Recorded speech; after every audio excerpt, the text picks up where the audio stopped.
नमस्कार, बहुत स्वागत है आप सबका। मैं पुनीत पाठक हूं और आप देख रहे हैं IBC 24 पर हमारी खास प्रस्तुति, खास पेशकश।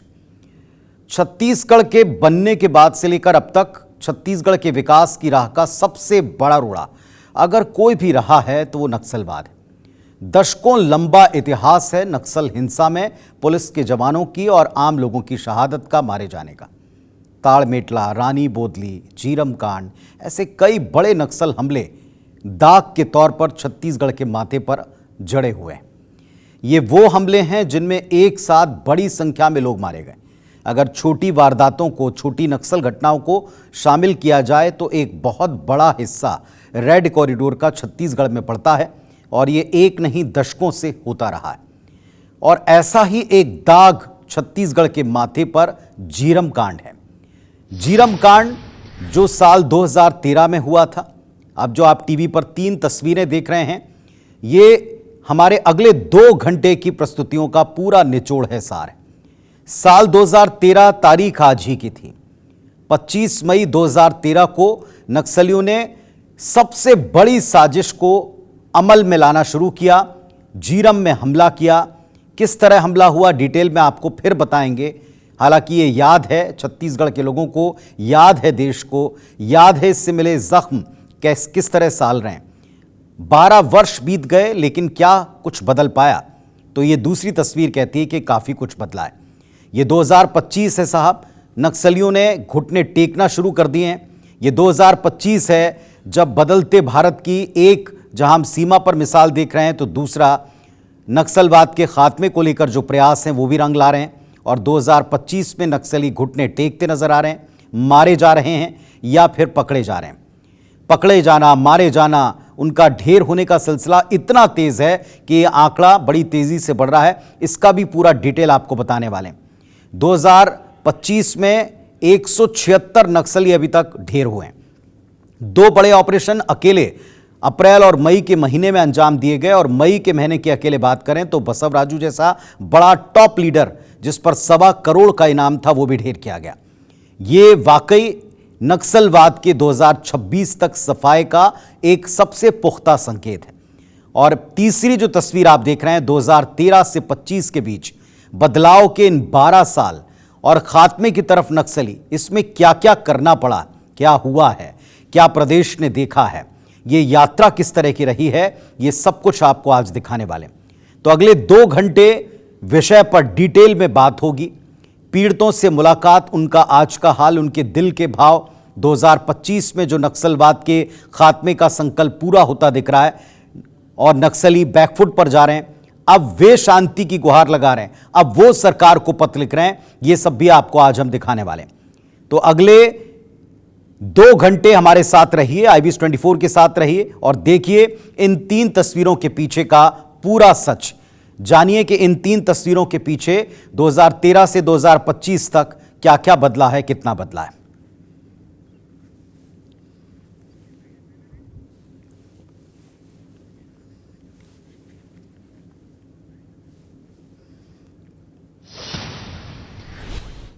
तो IBC 24 पर मैं पुनीत पाठक अगले 2 घंटे में हमारी खास पेशकश आप तक पहुंचाऊंगा। झीरम को लेकर यह महा कवरेज है IBC 24 पर। सारी दुनिया को, देश को झीरम कांड की असल तस्वीर, जो कुछ हुआ था, नक्सलियों की काली करतूत IBC 24 ने अपने कैमरे की नजर से दिखाई थी। और बदला पूरा हुआ या इंसाफ अधूरा रहा, इसको भी हम बार बार उठाते रहें। तो अगले 2 घंटे झीरम पर महा कवरेज, बदला पूरा, इंसाफ अधूरा, यह आप देख पाएंगे। झीरम हमले को आज 12 साल हुए। आज ही के दिन नक्सलियों ने झीरम में कायरतापूर्ण हमले करके 33 लोगों को मौत के घाट उतारा था, जिनमें कांग्रेस की टॉप लीडरशिप भी शामिल थी। इस हमले के बाद से अब तक झीरम में बहुत कुछ बदला है। अब उस जगह पर एक स्मारक बन चुका है, नक्सली खात्मे की तरफ है, बैकफुट पर हैं।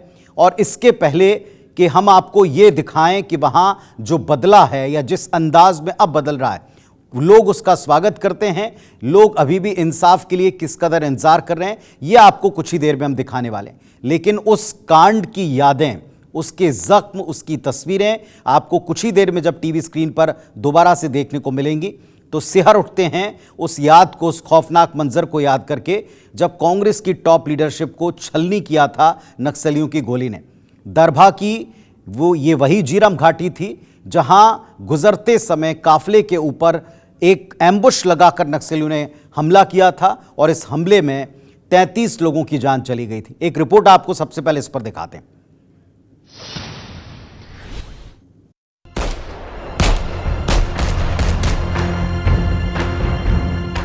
वो खूनी तारीख जिसके साथ जुड़ी है एक ऐसी खौफनाक दास्तान जिसे याद कर आज भी दौड़ जाती है सिरहन।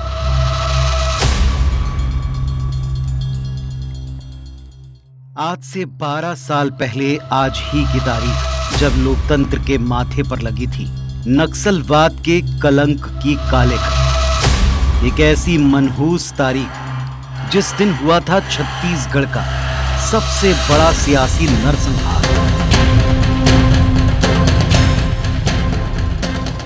एक ऐसा दर्द भरा वक्त जिसने कांग्रेस को दिया कभी न भर पाने वाला जख्म। इस खौफनाक और सनसनीखेज वारदात की गवाह बनी थी बस्तर की झीरम घाटी। वही झीरम घाटी जिसमें नक्सलवादियों ने कांग्रेस की टॉप लीडरशिप को मौत के घाट उतारकर सीधे सीधे सत्ता प्रतिष्ठान को चुनौती दी थी। वो साल 2013 के मई महीने की 25 तारीख ही थी जब छत्तीसगढ़ कांग्रेस के दिग्गज नेता परिवर्तन यात्रा के काफिले के साथ सुकमा से लौट रहे थे। इन कांग्रेस नेताओं को भला क्या पता था कि ये परिवर्तन यात्रा उनके जीवन का अंतिम सफर बन जाएगा। नक्सली अपनी पूरी तैयारी और खतरनाक इरादे के साथ घात लगाए बैठे थे। जैसे ही कांग्रेस का काफिला दरभा के झीरम घाटी में पहुंचा, एम्बुश लगाकर बैठे नक्सलियों ने काफिले पर धावा बोल दिया। देखते ही देखते गोलियों की तड़तड़ाहट और बमों के धमाके के बीच कांग्रेसियों की चीख पुकार मच गई। नक्सलियों ने चुन चुनकर नेताओं और कार्यकर्ताओं को अपनी गोली का निशाना बनाया। नक्सलियों की बेरहमी की इंतहा देखिए। उन्होंने उम्रदराज कांग्रेस नेता विद्याचरण शुक्ल के बूढ़े शरीर को छलनी करने से भी गुरेज न किया। खून से लथपथ, बेबस, लाचार, बुजुर्गवार विद्याचरण शुक्ल को कांपती आवाज में जिस किसी ने पानी मांगते सुना, वो सिहर उठा। बस्तर टाइगर के तमगे के साथ अपनी बेखौफ जिंदगी जीने वाले दिग्गज नेता महेंद्र कर्मा को भी नक्सलियों ने बड़ी बेरहमी से मारा। अपनी सौम्यता के लिए पहचाने जाने वाले तत्कालीन प्रदेश कांग्रेस अध्यक्ष नंद कुमार पटेल भी नक्सलियों के इस खूनी खेल का शिकार बने। इसके अलावा इस कत्लेआम में धरसींवा विधायक योगेंद्र शर्मा, पूर्व विधायक उदय मुदलियार समेत कांग्रेस के 33 नेताओं, कार्यकर्ताओं और बेगुनाह लोगों को अपनी जान गंवानी पड़ी। तब से लेकर अब तक तारीख बदली, साल बदले, चुनाव हुए, सत्ता भी बदली, लेकिन झीरम अभी भी वहीं खड़ा है, ठिठका हुआ, ठगा सा। हजार सवाल लिए, झीरम अब भी जिंदा है, अपने जख्मों के साथ। वो इंसाफ की गुहार लगा रहा है, लेकिन बीते 12 बरस से उसे मिली तो केवल सियासत। इंसाफ के नाम पर आयोग बने, जांच समितियां भी बनी, कभी एनआईए तो कभी सीबीआई के पाले में झूलती रही झीरम कांड की फाइल। लेकिन अब सरकार ने इंसाफ की डेडलाइन तय कर दी। मार्च 2026, देश के सबसे बड़े नासूर नक्सलवाद के खात्मे की डेडलाइन। अगले साल नक्सलवाद का हो जाएगा दी एंड। Bureau report, IBC 24। तो वैसे तो नक्सलवाद का दंश एक पूरे रेड कॉरिडोर ने, जो कि वेस्ट बंगाल से शुरू होकर नीचे केरल तक दक्षिण के हिस्से तक जाता था, वहां तक झेला। लेकिन सबसे लंबे वक्त तक और बीच में होने की वजह से सर्वाधिक असर अगर किसी राज्य पर पड़ा है नक्सली हिंसा का, नक्सलियों के तमाम जितनी भी वारदातों में लिप्त रहे हैं उनका, तो उसका एक बड़ा हिस्सा छत्तीसगढ़ में आता है। उनका गढ़ यहाँ है, उनके बेस कैंप यहाँ है, और अब जब वो साफ हो रहे हैं तो तस्वीर वाकई बदल रही। 25 मई 2013 को कांग्रेस की परिवर्तन यात्रा के काफिले पर माओवादी हमले में कांग्रेस का पूरा शीर्ष नेतृत्व, जिसमें पीसीसी चीफ, दिग्गज नेता सभी शामिल थे, उनको मारा गया। कांग्रेस के तत्कालीन प्रदेश अध्यक्ष नंद कुमार पटेल के नेतृत्व में एक परिवर्तन यात्रा निकाली जा रही थी। चुनावी साल था, लेकिन सुकमा से जगदलपुर लौटते समय झीरम घाटी पर यह अटैक होता है। यह हमला देश में सबसे दुर्दांत नक्सल हमलों में माना जाता है। कांग्रेस के बड़े नेताओं के साथ कुछ आम लोगों की जान गई। 12 साल बाद अब बस्तर में नक्सलवाद खत्म होने की तरफ जाता दिख रहा है। राजनीति अपनी जगह, इसको साइड में रख दें, लेकिन अब जो कुछ बस्तर देख रहा है, जिस अंदाज में बस्तर बदल रहा है, इसकी उम्मीद, इसका इंतजार बस्तर ने भी कई दशकों तक किया। एक बार फिर हमारी टीम उस घटनाक्रम के बाद, जैसा हमने आपको बताया था कि सबसे पहले झीरम में पहली तस्वीरें IBC 24 ने देश को दिखाई थी, वो एक्सक्लूसिव तस्वीरें हमारे सहयोगी नरेश मिश्रा लेकर आए थे। जंगल के भीतर जाकर, उस जगह पर जाकर जहां दरभा की इस झीरम घाटी में ये पूरा हत्याकांड, ये नरसंहार को अंजाम दिया था नक्सलियों ने। ठीक उसी जगह पर एक बार फिर से हमारी टीम, हमारा कैमरा और IBC 24 के संवाददाता नरेश मिश्रा पहुंचे हैं, और आज क्या देखते हैं वो भी देख लीजिए।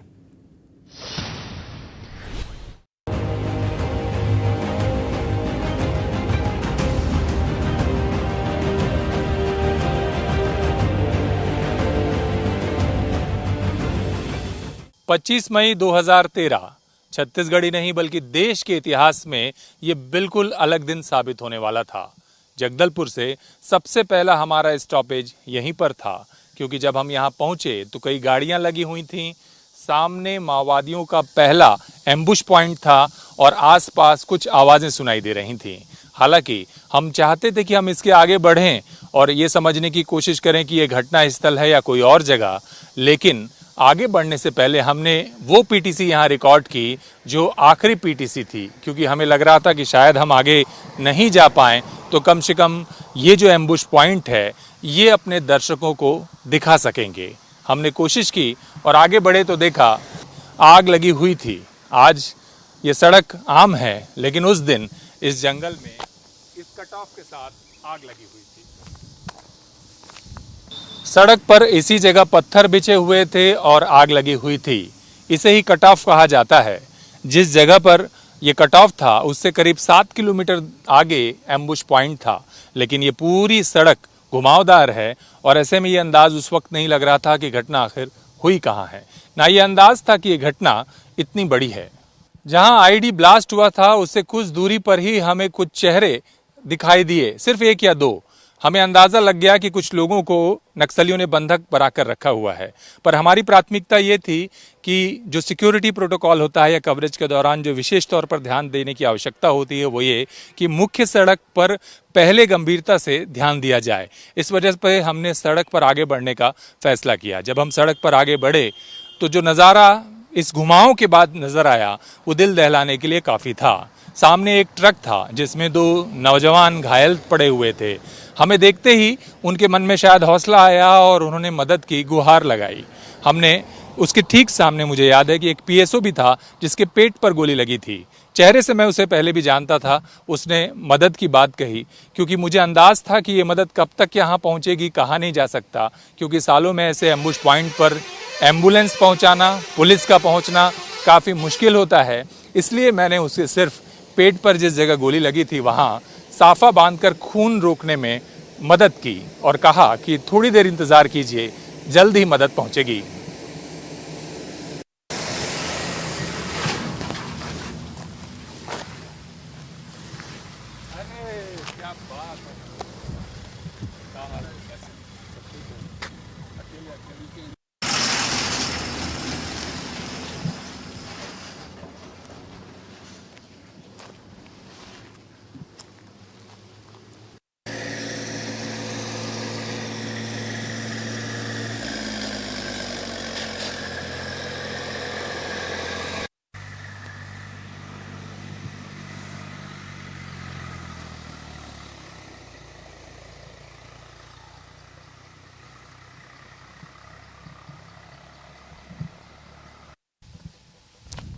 गाड़ियां यहाँ यहीं से दिखती हैं तस्वीरों में, आज भी बताओ, ऐसा नहीं बताया ना।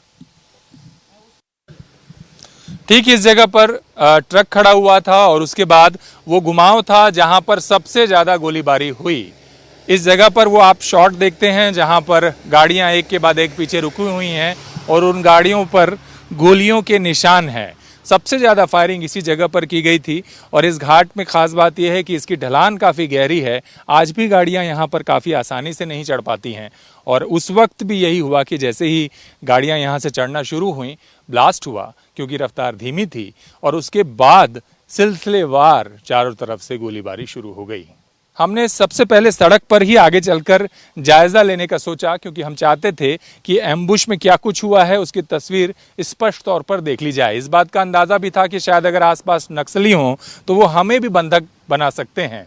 लिहाजा कुछ दूर जैसे ही हम आगे बढ़े, हमने देखा कि एक पीएसओ की गाड़ी मौके पर खड़ी हुई थी और उस पीएसओ की गाड़ी के पिछले हिस्से का जब दरवाज़ा मैंने खोला तो उस पर 4 लोग सवार थे। उनमें से देखने पर ऐसा लगा कि शायद एक ही व्यक्ति जीवित है और उसने मुझे देखते ही पानी कहा।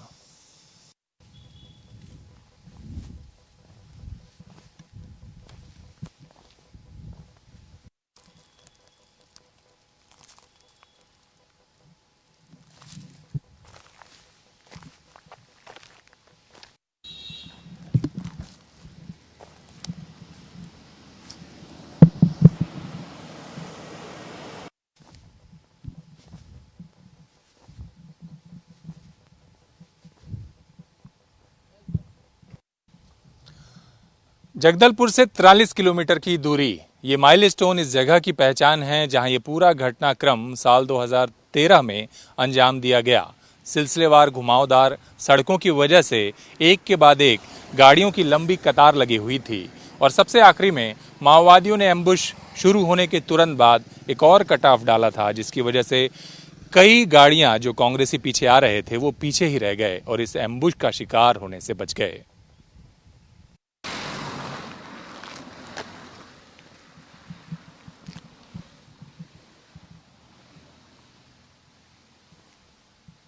पीछे करेगा फटाफट।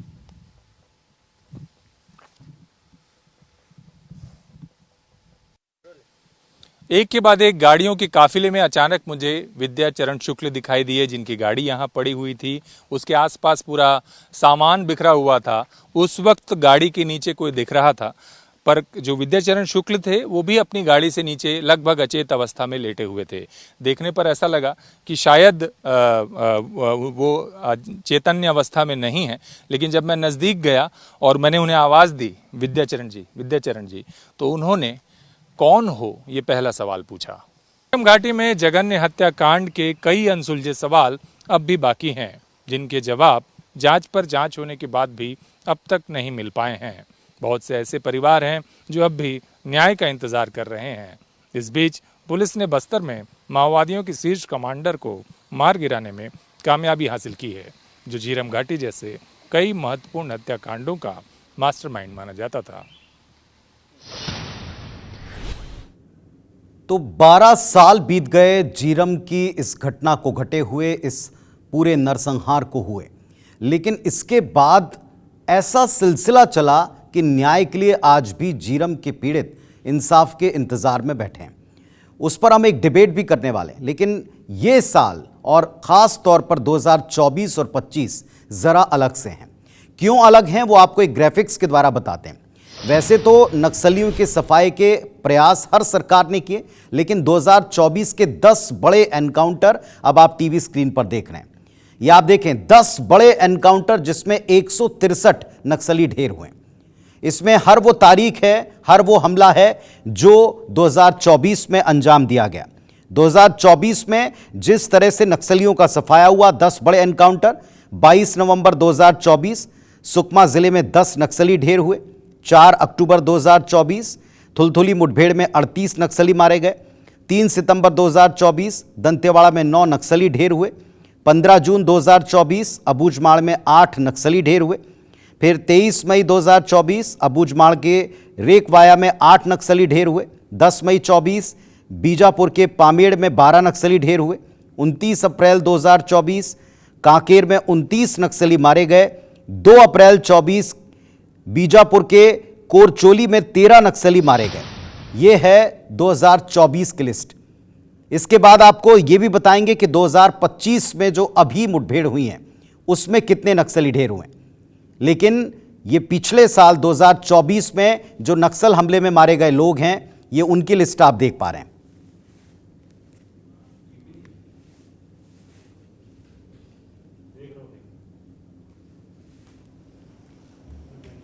तो टीवी स्क्रीन के ऊपर 2024 में जो बड़े नक्सल एनकाउंटर हुए हैं उनकी पूरी लिस्ट आप देख पा रहे हैं। ये बड़े 10 हमले हैं जो नक्सलियों के खिलाफ सफलतापूर्वक पूरे किए गए, एनकाउंटर्स हुए, बड़ी संख्या में नक्सलियों का सफाया हुआ। ये ऐसे अभियान थे जिनकी कामयाबी आज 2026 में नक्सलवाद के खात्मे की तरफ एक बड़े आशा भरी, उम्मीद भरी नज़रों से हम देख पा रहे हैं। उसकी वजह है ये बड़े 10 एनकाउंटर। 2024 में एक साथ सैकड़ों नक्सली ढेर किए गए और अभी 2025 में भी ये सिलसिला लगातार जारी।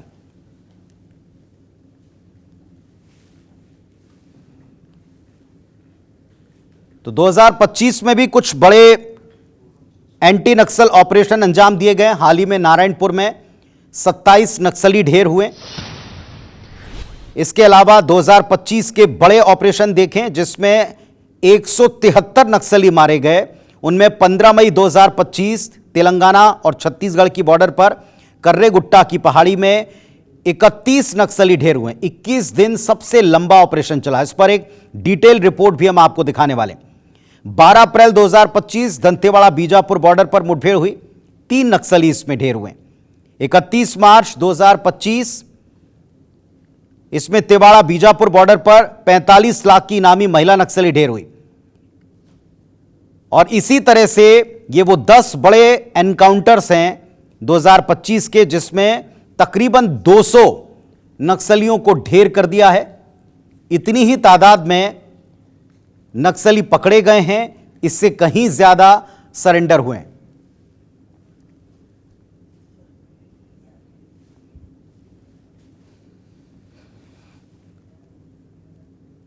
तो 12 साल हो गए हैं जीरम कांड को पूरे हुए और इस वक्त आप हमारे साथ एक पैनल जुड़ा हुआ देख रहे हैं। नरेश मिश्रा IBC 24 के संवाददाता मेरे वरिष्ठ सहयोगी जगदलपुर से जुड़ गए हैं। इसके अलावा राजीव माथुर साहब हैं, पूर्व DGP हैं और एक लंबा एक्सपीरियंस रखा है नक्सलवाद के खात्मे को लेकर। विभिन्न आंदोलनों को इन्होंने देखा है, मुहिम को देखा है, लोगों के दबाव को जीरम को लेकर जो बनाया जा रहा था उसको भी देखा है और इसके बाद क्या क्या हुआ उसको भी आप जानते हैं। विवेक वाजपेयी साहब जो जीरम के पीड़ित हैं उनमें से एक हैं, जिन्होंने ये दंश झेला है उनमें से आप एक विवेक वाजपेयी साहब भी हैं। सबसे पहले मैं नरेश के पास ही जाऊंगा। नरेश, एक हमने PTC के साथ में शुरुआत की जो अभी आप करके आए हैं उन जगहों पर जिस जगह के ऊपर ये दरभा का जीरम कांड हुआ था। आपको लगा कि आबो हवा में वो खौफ, वो नक्सली हिंसा का दंश जिसको हर साल हम महसूस करते रहें, वो कुछ कम हुआ है? क्योंकि 2 साल कामयाबी भरे हैं लेकिन इंसाफ अभी भी अधूरा है।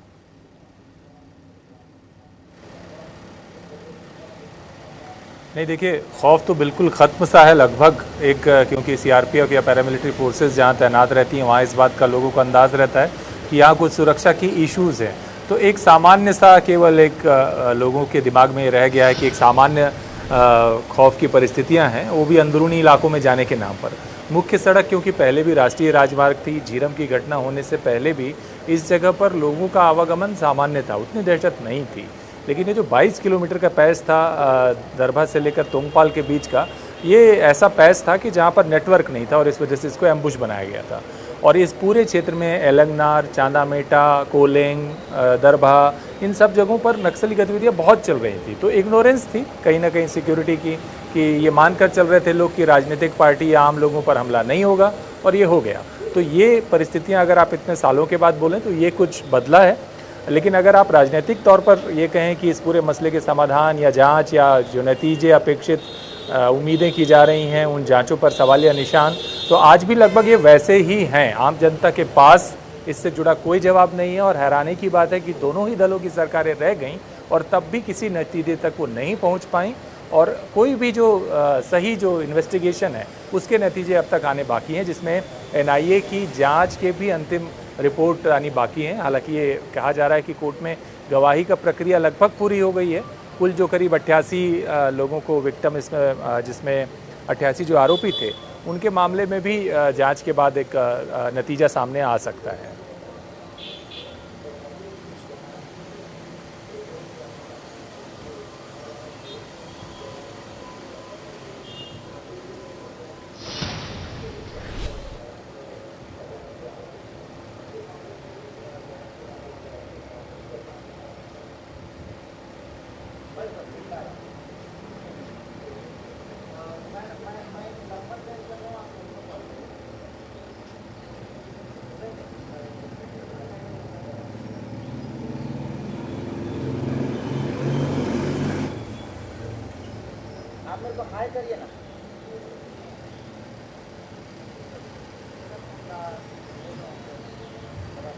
तो नरेश ने अभी हमको बताया कि 12 साल के बाद में नक्सली खौफ काफी हद तक समाप्त हुआ, लेकिन इसके बाद राजनीति में इसकी बहस कि कौन जिम्मेदार, किसकी साजिश, ऐसे कई सवाल हैं जिसका जवाब मैं अभी इस समय विवेक वाजपेयी साहब हैं जो कि झीरम कांड के पीड़ितों में से एक हैं। विवेक जी, आज जो बरसी पड़ी है, एक और बरस बीत गया, इंसाफ का भी इंतजार किया जा रहा है, लेकिन अब ऐसा माना जा रहा है कि ये बदला तो पूरा हुआ है।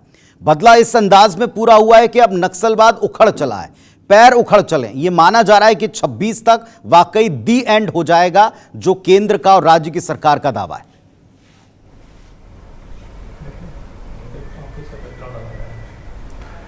जी नमस्कार, मैं आपका आईबीसी का बहुत आभारी हूं कि आपने मुझे प्रत्यक्षदर्शी माना। एनआईए की रिपोर्ट के हिसाब से या एनआईए ने जो क्लोजर सबमिट किया है, मैं एनआईए के जो उनका सेटअप था उसमें 6 बार गया था बयान देने, अपने बयान के अलावा और 4 लोगों का बयान मैंने कराया था, मैंने स्केच बनवाया था, मैंने उतना डिटेल में मेरा एनआईए को बयान हुआ था। पर शायद मैं सबसे ज़्यादा फ्रंट फुट पे आकर के पूरी चीज़ों को रख रहा था, इस कारण एनआईए की रिपोर्ट में अब मैं हूँ ही नहीं, मेरा नाम ही वहाँ से हट गया है। एनआईए के हिसाब से मैं प्रत्यक्षदर्शी नहीं हूँ, एनआईए के हिसाब से कोई शिखा नाम का कोई एक व्यक्ति है जिसका कोई बयान नहीं है। तो मैंने बहुत खेद का विषय है कि हिंदुस्तान की सबसे बड़ी क्रिमिनल जांच एजेंसी एक प्रमुख गवाह को, जो सबसे ज्यादा डिटेल में बात कर रहा है, उसको गवाह की लिस्ट से हटा दी। तो मैं क्या न्याय की अपेक्षा करें हम लोग? माने मेरा बिल्कुल भी इससे कोई राजनीतिक वास्ता नहीं है कि ये कांग्रेस के थे कि भाजपा के थे। जब पिछले 5 साल में इससे पहले वाली जो जांच हुई है, इसमें अब तक जो जांच हुई है विवेक जी, आपको लगता है कि वो सारे पहलुओं को कवर करने वाली हैं? क्योंकि जब भी हम इस पर डिबेट लेकर बैठते हैं, हमने भी गुजारिश की कि ये ऐसा मसला है साहब कि कांग्रेस जो अब विपक्ष में है वो खुद इसकी भुक्तभोगी रही है, सबसे बड़ा लॉस उसको हुआ है। और अगर भारतीय जनता पार्टी की बात करें, उनकी सरकार के रहते हुए ये कांड हुआ था, तो उनकी सरकार के माथे पर भी एक बदनुमा दाग रहा है। तो ऐसे में राजनीति साइड रखें, लेकिन आपको लगता है कि जांच वो पूरी हो पाई, उसके हर एंगल कवर हो पाए?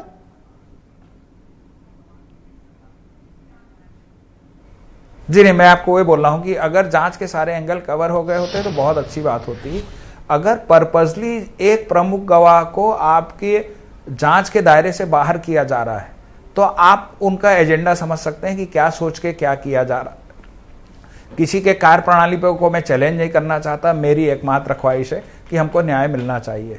जो मेरे भाई, मेरे साथी, मेरे परिजन जो उस घटना में शहादत को प्राप्त हुए, उनको न्याय मिलना चाहिए, उनके परिजनों को न्याय मिलना चाहिए। इसमें राजनीति करके कहीं ना कहीं हम उन शहीद परिवारों को, उन शहीद लोगों को कहीं ना कहीं ठेस पहुंचा रहे हैं, उनकी मृत आत्माओं को हम लोग कष्ट पहुंचा रहे हैं कि इसमें राजनीति हो रही। इसका कांग्रेस भाजपा से कोई लेना देना नहीं है। ये एक कांग्रेस की परिवर्तन यात्रा थी, ये बात सच है, भाजपा की सरकार थी, ये बात भी सच है। पर जांच को लेकर के जो कुछ हो रहा है वो एकदम सम्मानजनक नहीं है। मैं आपके चैनल के माध्यम से एक बहुत प्रमुख बात आप लोग की जानकारी में लाना चाहता हूं। जब पिछली सरकार थी, इससे पहले वाली जो सरकार थी, मैं कांग्रेस भाजपा नहीं बोल रहा हूं, उस सरकार के समय हम लोगों ने कोशिश किया कि एनआईए ने चूंकि क्लोजर सबमिट कर दी थी, और मैं यहाँ पर झीरम आयोग में भी प्रमुख प्रतिनिधि था जो केस को डिफेंड कर रहा था भुक्तभोगियों की तरफ से, तो हम लोगों ने ये मांग की कि हमारे को ये जांच राज्य सरकार के द्वारा, पुलिस द्वारा की जाए। जब ये मांग की गई तो एनआईए का ये तर्क था कि हमारी जांच कंप्लीट नहीं हुई, जबकि उन्होंने उससे पहले कोर्ट में क्लोजर सबमिट कर दिया था। हम लोगों ने एनआईए कोर्ट में लगाई ये बात। एनआईए कोर्ट की पेशी में हम लोग जगदलपुर गए। वहाँ पर एनआईए, जो जगदलपुर में एनआईए कोर्ट है, उसने हमको अलाउ किया कि आप, जब एनआईए ने क्लोजर दे दिया है तो स्टेट गवर्नमेंट पैरेलली जांच कर सकती है। उसके बाद स्टेट गवर्नमेंट ने उसको, एनआईए ने उसको हाई कोर्ट में लगा के वो राज्य सरकार की जांच को रोकवा दिया। उसमें एक जितेंद्र मुदलियार जो मृतक के पुत्र हैं, उनने रिपोर्ट करी थी। उस आधार पे जांच कराने की हम लोग कोशिश कर रहे थे। कांग्रेस की सरकार में जांच करने का मौका ही नहीं दिया इस देश के लीगल सिस्टम ने, इस देश की जांच एजेंसियों को जो भी लिमिटेशन है या जो भी सुविधा मिली हुई है। मेरा एक व्यक्तिगत केस सुप्रीम कोर्ट में पेंडिंग है कि क्या अगर एनआईए की जांच कहीं निष्कर्ष में तो पहुंच ही नहीं रही है। मैं बिल्कुल स्वागत करता हूं, मैं खासकर हृदय से आभारी हूं वर्तमान आईजी पी सुंदरराज का, जो पिछले 6 साल से वहां पर पोस्टेड हैं। जी। मैं एक राजनीतिक व्यक्ति हूं, उसके बावजूद एक शासकीय कर्मचारी की तारीफ कर रहा हूं। वो डीआईजी के रूप में, आईजी के रूप में जो सेवाएं दे रहे हैं, और जैसा कैजुअलिटी, पुलिस की तरफ से कैजुअलिटी होना बंद हो गई, उसके लिए उनको सैल्यूट है, और पुलिस टीम को सैल्यूट है जिस तरह से वो कार्रवाई कर रहे हैं। पर इसके बावजूद अगर फ्री हैंड मिले तो वो जो 2 प्रमुख लोग हैं, एक देवा एक विनोद, इनका जिक्र कहीं नहीं आता। ये दोनों स्पॉट में मौजूद प्रमुख नक्सली थे।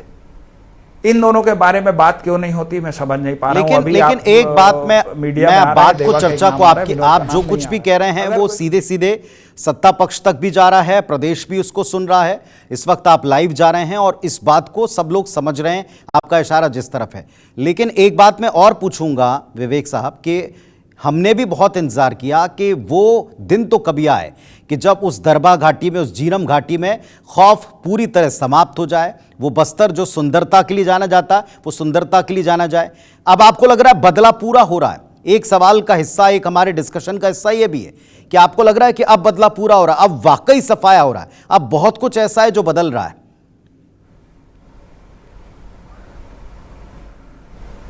नहीं, इससे एकदम सहमत हूं मैं कि सफाया हो रहा है, और हम लोग भी आशा कर रहे हैं कि बहुत जल्द ये नक्सलवाद जड़ से खत्म होगा।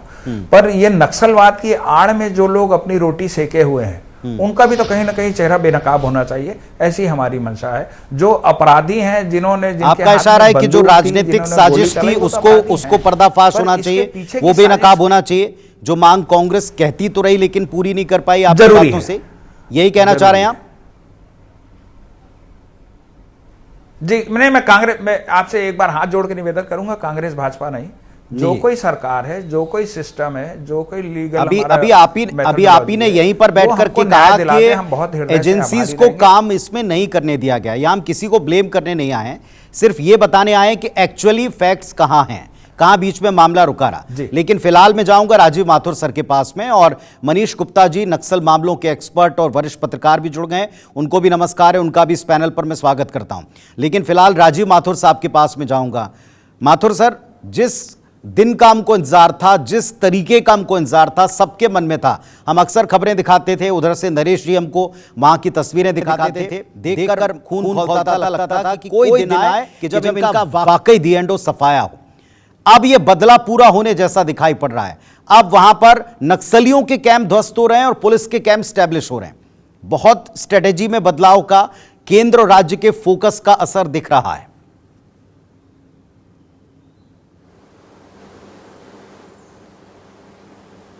जी बिल्कुल, ये the beginning of the end है। और I am so happy that the police force is working wonderfully. जिस तरह की लीडरशिप दी जा रही है, जिस तरह की स्ट्रैटेजी अपनाई जा रही है, जिस तरह का, आपको इको तो नहीं आ रहा है मेरी आवाज में? नहीं, हम क्लियरली आपको सुन पा रहे हैं सर। अच्छा, मुझे खुद इको सुनाई दे रहा था। तो I am so happy, I am so proud of my boys. ये स्ट्रैटेजी हमारी सफल हुई।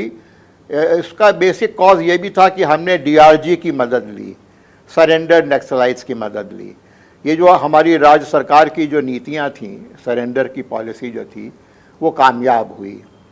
और अब स्ट्रैटेजी और इंटेलिजेंस दोनों मिल के काम कर रहे हैं, और ये उसी का नतीजा, ये उसी का प्रतिफल है। जहाँ तक झीरम घाटी का सवाल है, मैं आप लोगों की बातें सुन रहा था। झीरम घाटी में जो एनआईए ने जांच की, तो एनआईए ने अपना यही निष्कर्ष सुप्रीम कोर्ट को दिया, माननीय सुप्रीम कोर्ट को, कि अभी तक जो राजनीतिक पहलू है वो उजागर नहीं हुआ है। वो चाहते थे कि इसकी और ब्रॉड बेस्ड जांच हो, मगर जहाँ तक मुझे मालूम है सुप्रीम कोर्ट का ये निर्णय आया था कि अब आपको और ब्रॉड बेस्ड जांच करने की अनुमति सुप्रीम कोर्ट से नहीं होगी। तो वो मामला वहीं पे ख़त्म हो गया। मगर ये लोगों की मन में बड़ी स्ट्रॉन्ग धारणा थी कि ये जो कराया गया है इन लोगों से, क्योंकि नक्सलियों के पास कोई ऑब्वियस कोई उद्देश्य नहीं था इनको मारने का, केवल एक व्यक्ति को मारने का उद्देश्य समझ में आता है, और वो है महेंद्र कर्मा। महेंद्र कर्मा के प्रति इन लोगों के दिल में बहुत नाराज़गी थी, क्योंकि एक तो महेंद्र कर्मा बहुत लौह पुरुष था, वो डरता नहीं था। वो खुलेआम कहता था कि मुझे नक्सलियों से डर नहीं है, नक्सली गलत कर रहे हैं और मैं नक्सलियों का विरोध करता हूँ। इतने खुलकर कोई भी वहाँ का जो स्थानीय नेता था वो नक्सलियों का विरोध नहीं करता था। महेंद्र कर्मा बहुत सशक्त आदमी था, मन से और शरीर से, और उसने इनका खुलकर विरोध किया। उसके ऊपर ये इन लोगों का एक आरोप था कि उन्होंने महेंद्र कर्मा ने ही सलवा जुर्म शुरू कराया, जबकि ये सच नहीं है। सलवा जुर्म तो वहाँ के लोगों ने स्वतः शुरू किया था। वो एक जन जागरण था, वो एक जन जागृति थी। उसमें महेंद्र कर्मा जी को उन्होंने इनवाइट किया बाद में, मगर सलवा जुर्म इतना स्ट्रांग हो गया कि नक्सलिज्म के पैर उखड़ने लगे, और जब उनके पैर उखड़ने लगे, जब उनके अस्तित्व को खतरा हो गया, तो उन्होंने चुन चुन कर सलवा जुर्म को बदनाम करने की कोशिश करी, सलवा जुर्म से जुड़े लोगों को मारने की कोशिश करी। उनके कई सारे बड़े बड़े वकीलों को करके वो लोग सुप्रीम कोर्ट में गए, हाई कोर्ट में गए, और सलवा जुर्म को घेरने की कोशिश करी, सलवा जुर्म को रुकवाने की कोशिश करी। सलवा जुर्म अगर इस तरह से अगर वो ना रोकते तो सलवा जुर्म उनको उखाड़ फेंकता। आइए, उनको मालूम था जी। ये हमेशा ऐसा होता है कि जब जब जन जागृति होती है तो वो जनता ही ऐसे मूवमेंट को उखाड़ फेंकती है। माथुर सर आप पुलिस के कप्तान रहे हैं, और पुलिस कप्तान के नाते आपने उस चैलेंज को भी देखा है जो फोर्सेस के सामने हमेशा एंटी नक्सल ऑपरेशन में रहा करता था। अब स्ट्रेटेजी बदली है, अब केंद्र और राज्य मिलकर एक तरह से इस फाइट को अंजाम दे रहे हैं। सीधा और बड़ा फोकस दिखाई पड़ता है जो क्लियरली विजिबल है। न केवल हम अपने स्टेट की बल्कि हम आसपास के स्टेट्स की पुलिस का चौतरफा घेर कर अंदर घुसकर मारने वाला जो रवैया है वो हमको इसमें दिखाई पड़ता है। लेकिन आपका एक्सपीरियंस झीरम के बाद का किस तरह रहा? जांच पर हर बार हमने कई डिबेट्स किए, एवरी ईयर हर एक गुजरते साल के बाद में ये कहा गया कि कॉन्स्पिरेसी को टच नहीं किया गया, कॉन्स्पिरेसी की जांच नहीं की गई। जैसे आपने भी कहा कि कोई मोटिव नक्सलियों के पास सिर्फ महेंद्र कर्मा को छोड़ दिया जाए तो नहीं था, तो फिर आखिर किसकी साजिश थी, किसका इशारा था, किसका इनपुट था, किसका आदेश था? सुपारी किलिंग तक कुछ लोगों ने इसको शुरुआत में कहा था, तो वो कौन करा सकता है? क्या उस एंगल को टच ही नहीं किया गया?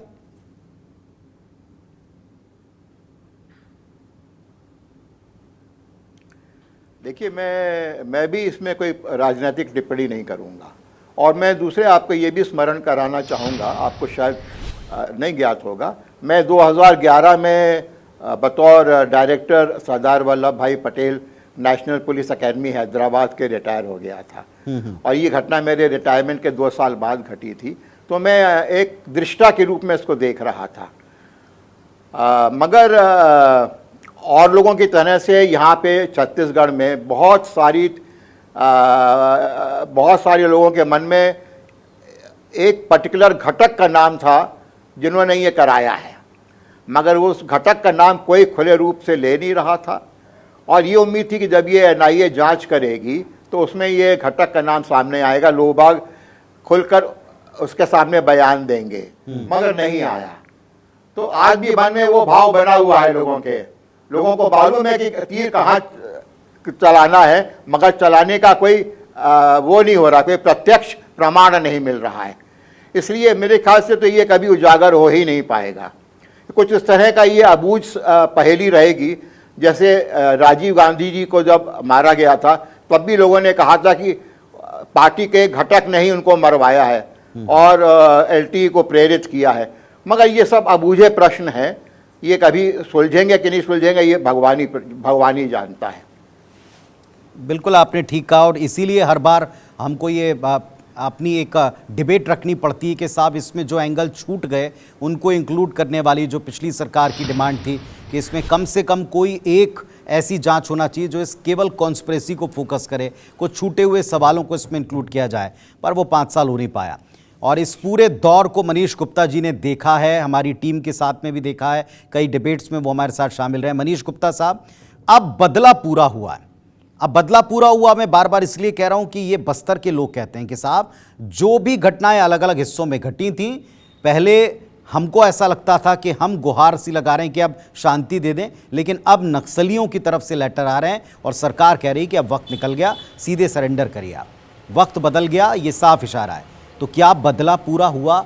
वो जो 12 साल बीते हैं उसमें कम से कम, भले इंसाफ अभी नहीं मिला, लेकिन बदला पूरा हुआ आपको लगता है?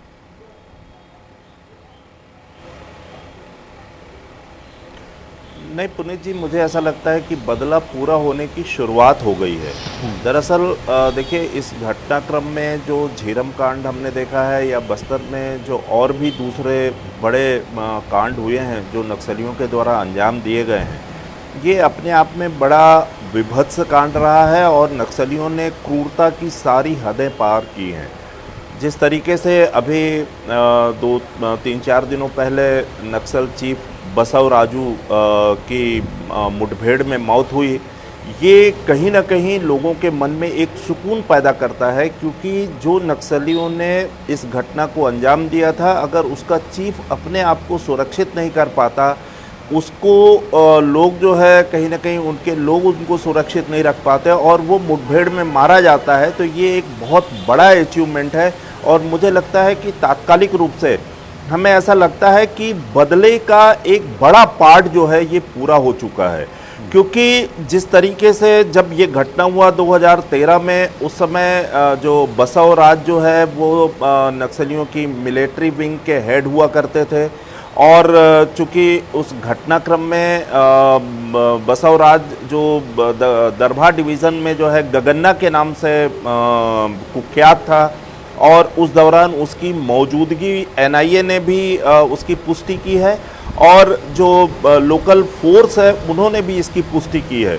कुल मिलाकर के इस घटना को पीएलजीए की जो सेना ने उसने अंजाम दिया है और उसका हेड वहाँ मौजूद था, ये बात पुष्ट होती है।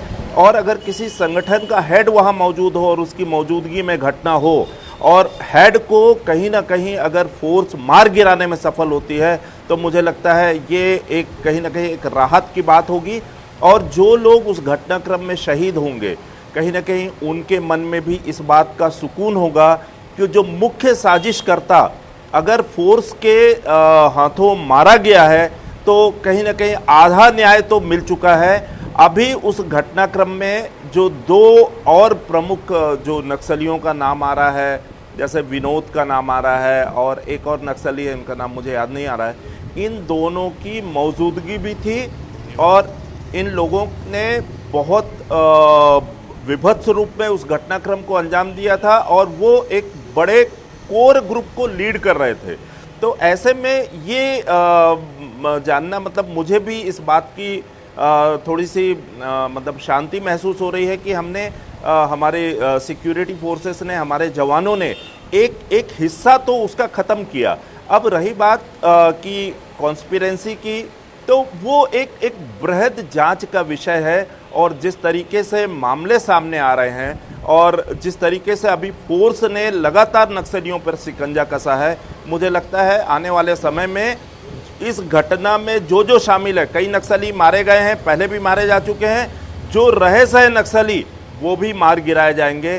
तो ये मुझे लगता है एक सुकून महसूस करना चाहिए कि जो मुख्य रूप से जिन पर आरोप है, लगातार आरोप है, जो प्रत्यक्ष रूप में जिन्होंने हमला किया है, अगर वो पार्ट फिनिश होता है तो ये सिस्टम के लिए भी राहत की बात होगी और जो पीड़ित पक्ष है वो भी कम से कम इस पर एक राहत महसूस करेंगे। जी पुनीत जी, एक और सवाल जो आज की तारीख में सबसे बड़ा है कि झीरम के हर बरसी पर डिबेट में आप भी हमारे साथ में हिस्सा रहे हैं, और हर बार ये बात की गई है कि इसकी कॉन्स्पिरेसी, जैसा आपने भी कहा कि कॉन्स्पिरेसी कम से कम खुलकर सामने आ जाती है, लेकिन आपको लगता है कि अब जिस अंदाज में मामले अदालतों में पेंडिंग हैं, जिस तरीके से एनआईए जांच और उसकी रिपोर्ट का हाल है, वो सिरे जो हम चाहते हैं कि खुलकर सामने आ जाएं, जो परिवार चाहते हैं पीड़ितों के सामने आ जाएं, वो आने की कोई सूरत बनती नज़र आ रही है?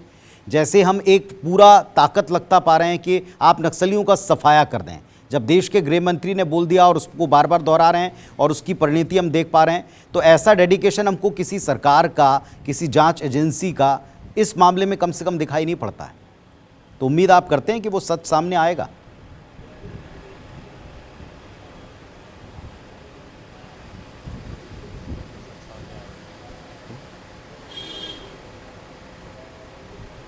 मनीष जी,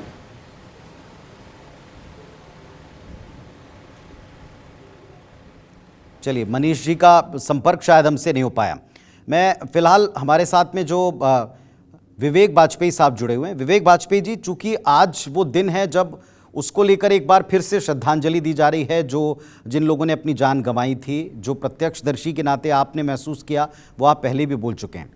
आज की तारीख में जिस तरीके से, जिस गति से नक्सलियों का सफाया जारी है, क्या आप एक उम्मीद करते हैं कि वो इंसाफ के लिए भी वैसा ही डेडिकेशन कोई तो दिखाए, किसी तरीके से तो वो चीज़ें हों, या अभी जैसे अदालतों में मामले रुके हुए हैं, जी पूरी पेंडिंग है, उससे आप कोई उम्मीद रखते हैं कि जल्द ऐसा हो पाएगा?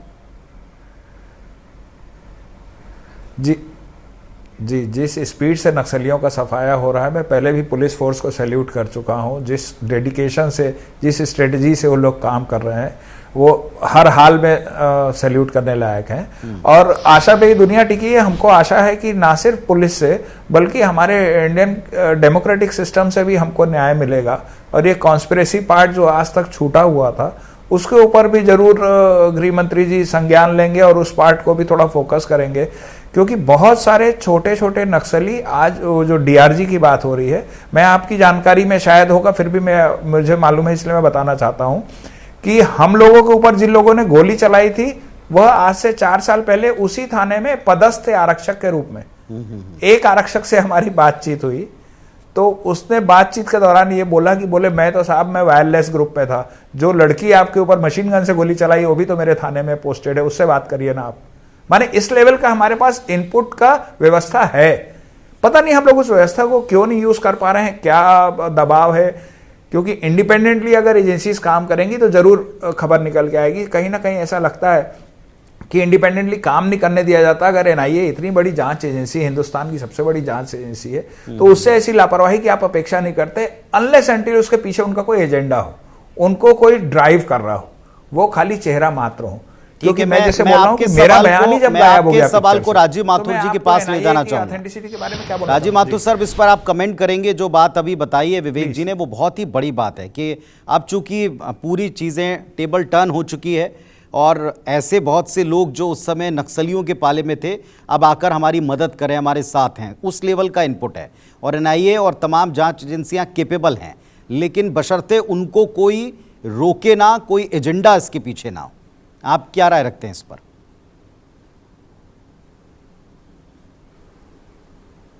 देखिए, एजेंसी को कोई रोक रहा है या नहीं रोक रहा है, इस पर तो हम कोई टिप्पणी नहीं करेंगे, क्योंकि ऐसा मेरे संज्ञान में कुछ है नहीं। मगर मैं ये अपने अनुभव से कह सकता हूँ कि जो लोअर रैंक्स होते हैं, जो लोअर कार्डर होता है, उसको पूरा ध्येय नहीं बताया जाता। अगर मान लीजिए किसी ने पॉलिटिकली अप्रोच किया है, तो वो लीडरशिप को अप्रोच करेगा, टॉप लीडरशिप को अप्रोच करेगा।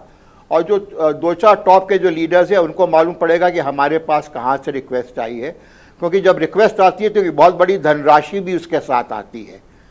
तो उस रहस्य को लोअर कार्डर को, जैसे ये नाम ले रहे थे सिपाही रैंक के जो अब सिपाही बन गए हैं, हो सकता है इस लोअर रैंक को सारी जानकारी ना हो, क्योंकि ये जो लीडर्स हैं ये एक सीक्रेसी मेंटेन करते हैं लगातार, और ये लोग तो बहुत ज़्यादा सीक्रेसी मेंटेन करते थे। तो अगर मान लीजिए इनमें से, ये तो खैर मारा गया बसव राजू, और भी जो टॉप लीडर्स हैं, अगर वो सरेंडर करते हैं, इस सरेंडर की नौबत आती है, और सरेंडर के लिए हम लोग एनकरेज कर रहे हैं उनको, अच्छी बड़ी राशि हम घोषित कर दें, अगर वो लोग अपने कन्फेस करते हैं कि हमें इस कॉन्स्पिरेसी के बारे में मालूम है और हम बयान देने को तैयार हैं, तो बहुत सारे राज खुलेंगे। ठीक बात आपने की है। फाइनली अब एक तरीके से विवेक जी से मैं एक लास्ट सवाल पूछूंगा और उसके बाद में फिर चर्चा का ये जो हिस्सा है इसके बाद हम आगे की तरफ मूव ऑन करेंगे।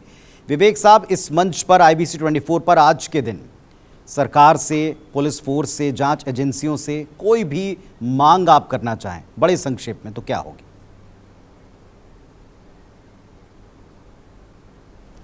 पुनीत जी, मैं आपके चैनल के माध्यम से मैं सिर्फ इतना मांग करना चाहता हूं कि इसके पीछे के जो वर्किंग हैंड्स थे, मैं उनकी बात नहीं कर रहा हूं, जो लोग कॉन्स्पिरेटर थे उनको सामने लाना चाहिए, ताकि आगे ऐसी भविष्य में ऐसी घटनाएं ना हो सके। कॉन्स्पिरेसी खुल के बाहर आएगी। वो लोग भाजपा के भी हो सकते थे, कांग्रेस के भी, आपके परिवार के, मेरे परिवार के, कोई भी हो सकते थे, जिसके खिलाफ नक्सलियों के नाम का यूज करके कॉन्स्पिरेसी के तहत उनका उपयोग किया गया हो। तो कॉन्स्पिरेसी खुलना बहुत जरूरी है। जो वर्किंग हैंड्स हैं उनके बारे में बहुत ज़्यादा डिस्कशन करने का कोई मतलब नहीं है। जो एक्चुअल में ब्रेन बिहाइंड द सीन था, उन लोग को बाहर लाना जरूरी है। तो साहब, 33 लोगों की जान जिस हमले में गई, जो नक्सलियों के द्वारा की गई हिंसा के इतिहास का सबसे बदनुमा चैप्टर है, एक बड़ा चैलेंज रहा है कि इसमें असल साजिशकर्ताओं को आप सामने लाएं। वो अभी भी बाहर हैं। ऐसा माना जाता है कि उनके नाम सामने नहीं आ पाए, वो एक्सपोज नहीं हो पाए। कईयों के दावे रहे हैं कि उनके बारे में उनको पता है, और जो पीड़ित हैं, जो प्रत्यक्षदर्शी, वो कहते हैं कि हमारे पास में कैपेबिलिटी की कोई कमी नहीं है, हमारे पास वो सिस्टम मौजूद है, लेकिन वैसी विल पावर और कोई पीछे से एजेंडा अगर ना हो तो वो आ सकता है सच सामने, जिसका इंतजार ये पीड़ित परिवार 12 वर्षों से कर रहे हैं। और उम्मीद हमारी हर साल की तरह इस बार भी यही कि वो जल्द से जल्द हो पाएगा। फिलहाल मैं आप सबको धन्यवाद देता हूँ, उन सबको नमन करता हूं जिनकी जान गई थी, उन सारे जवानों को सैल्यूट करता हूं आपकी दर्शकों की तरफ से, जिनकी बदौलत हम ये कह पा रहे हैं कि बदला पूरा हुआ या पूरा होने की तरफ बड़ी तेजी से हम बढ़ रहे हैं।